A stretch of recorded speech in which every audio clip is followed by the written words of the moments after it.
শ্রবণটা কি গঙ্গা জলে কলরব, তারপর আপনি স্পর্শ করুন, তারপর শিরে ধারণ করুন, তারপর আলিঙ্গন করুন, তারপরে ডুবতে হবে। কজন করেছেন?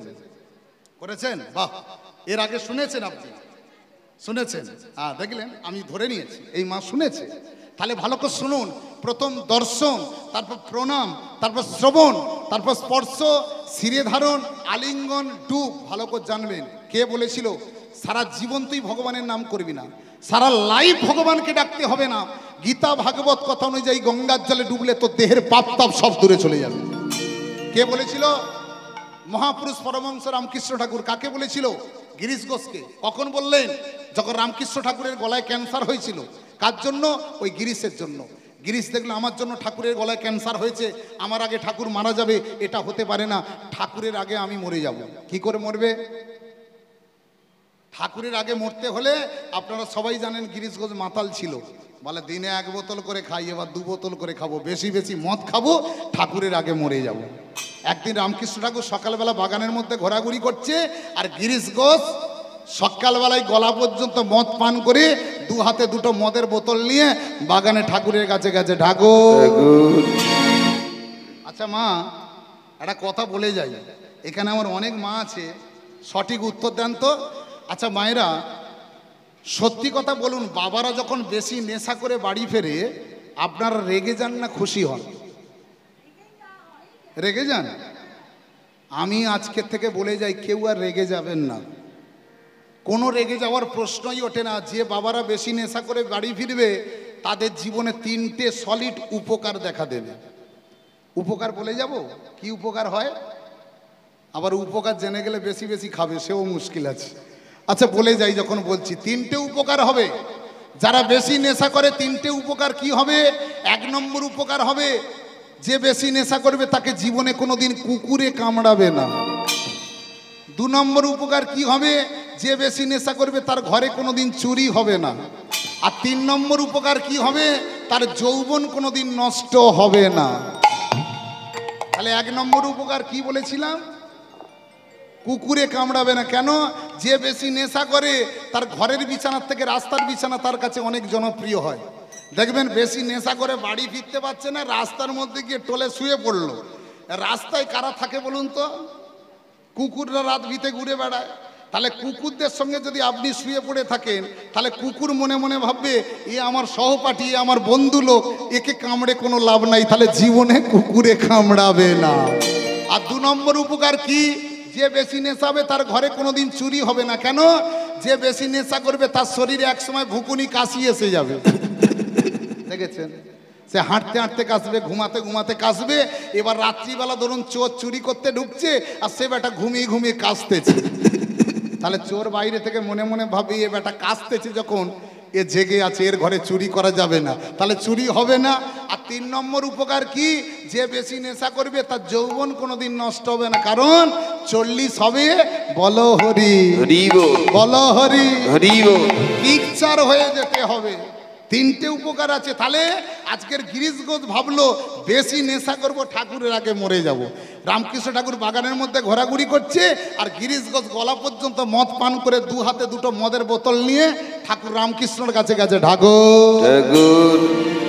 রামকৃষ্ণ ঠাকুর বলল, গিরিশ সকালবেলা তুই মদ গিলেছিস? গিরিশ ঘোষ বলে, ঠাকুর মদ খেয়েছি কি তোমার বাপের পয়সা? মদ খেয়েছি আমার পয়সা। রামকৃষ্ণ ঠাকুর বলেছিল, গিরিশ মদ খা, যত মদ খাবি সেখানে পৌঁছাবি মদ মানে সুরা, আর মত মানে আত্মসমর্পণ। মদ খাস না, মদ খা। সকালবেলা মদ গিলে কেন আমার কাছে এসেছিস? বলে ঠাকুর 2টো জ্ঞানের গল্প নিতে এসেছি। বলে জ্ঞানের গল্প নিবি? পারবি? 4টে একাদশী করতে পারবি?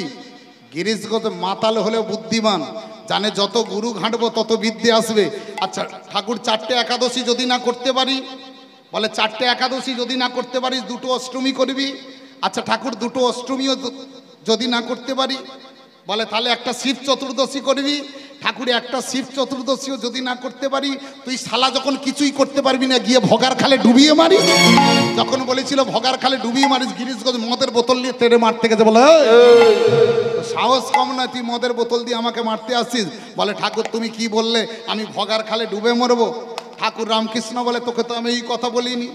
আমি বললাম ভগার খালে ডুবিয়ে মারিস। ভগার খালে ডুবিয়ে মারিস, ভগার খাল কে? কাকে ভগার খাল বলে? ভাগীরথী গঙ্গা। সারা লাইভ ভগবানকে ডাকতে হবে না। রামকৃষ্ণ ঠাকুর বলে গেছে ভাগবত কথা অনুযায়ী গঙ্গার জলে ডোব, দেহের পাপ তাপ সব দূরে চলে যাবে।